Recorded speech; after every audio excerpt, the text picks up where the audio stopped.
जम्मू कश्मीर में आतंकी हमलों के बीच आज 12:30 बजे धरती कांप गई। कश्मीर में भूकंप के तेज झटके महसूस किए गए। रिक्टर स्केल पर भूकंप की तीव्रता 4.2 मापी गई। भूकंप का केंद्र बारामूला था। भूकंप के झटकों में अफरा तफरी मच गई, लोग भागने लगे। वहीं भूकंप से खबरें लिखे जाने तक किसी के जान माल के नुकसान की कोई खबर नहीं है। इससे पहले तड़के सुबह लद्दाख के लेह में भूकंप के झटके महसूस किए गए। लेह में भूकंप की तीव्रता रिक्टर स्केल पर 3.6 मापी गई। यहाँ भी किसी तरह के जानमाल के नुकसान की सूचना फिलहाल नहीं है।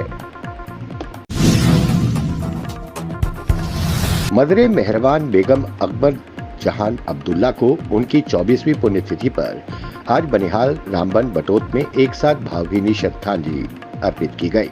जम्मू संभाग के जिला नेशनल कॉन्फ्रेंस के पदाधिकारियों ने मदरे मेहरबान के जीवन भर के उल्लेखनीय योगदान को याद किया। खासतौर चुनौतीपूर्ण समय में पार्टी को मजबूत करने में उनकी महत्वपूर्ण भूमिका को। जब शेर कश्मीर शेख मोहम्मद अब्दुल्ला नजरबंद थे, उनकी आत्मा की शांति के लिए विशेष फातिहा ख्वानी की गई। जम्मू कश्मीर के पूर्व सदर रियासत व पूर्व सांसद डॉक्टर करण सिंह ने जम्मू क्षेत्र में हाल ही में आतंकी हमलों पर गहरी चिंता व्यक्त की है। डॉक्टर करण सिंह ने कहा कि जम्मू क्षेत्र में आतंकवादी हमले अत्यंत चिंता का विषय है। उन्होंने भरोसा जताया कि सैन्य अधिकारी पता लगाने के लिए हर संभव प्रयास कर रहे हैं। वहीं उन्होंने रक्षा मंत्री को एक सुझाव दिया। उन्होंने कहा कि कई वर्षों से जम्मू डिवीजन नगरोटा कोर के अधीन था। मुख्यालय जम्मू से बमुश्किल 30 किलोमीटर दूर है। कुछ साल पहले नामालूम किन कारणों की वजह से जम्मू डिवीजन को नगरोटा से हटा दिया गया और चंडीगढ़ में पश्चिमी कमान के अंतर्गत 200 किलोमीटर से अधिक दूर रखा गया। उन्होंने सुझाव दिया कि जम्मू डिवीजन को नगरोटा कोर में वापस कर दिया जाए।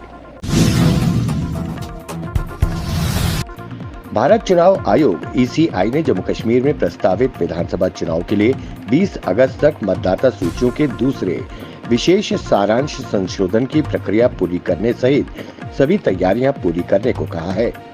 ECI की निदेशक सुब्रा सक्सेना ने बीते दिन जम्मू कश्मीर के मुख्य निर्वाचन अधिकारी PK पोले व सभी जिलों के निर्वाचन अधिकारियों के साथ बैठक कर जरूरी निर्देश दिए।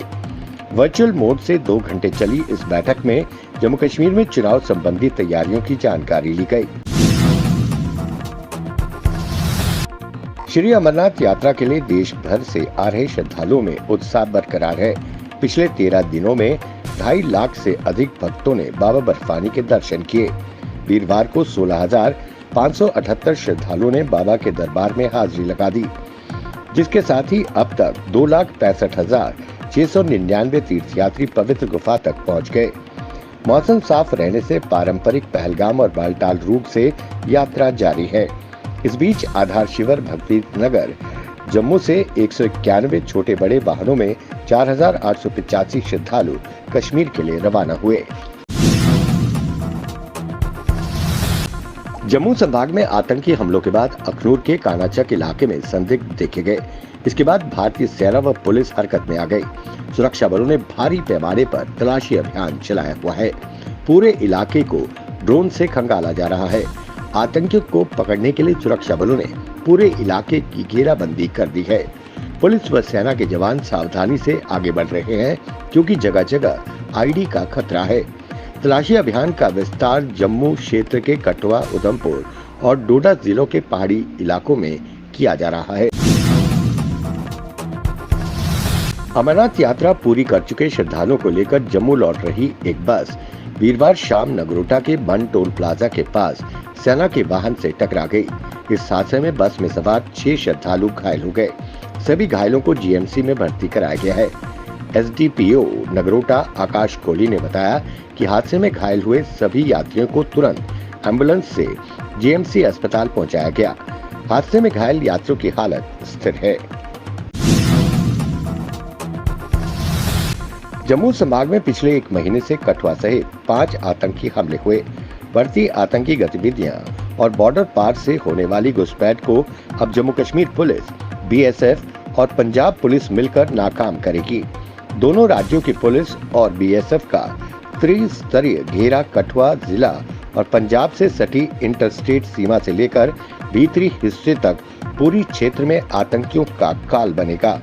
बीते दिन कठुआ पुलिस लाइन में दोनों राज्यों की पुलिस और बीएसएफ के उच्च अधिकारियों की इंटरस्टेट सुरक्षा समीक्षा बैठक हुई।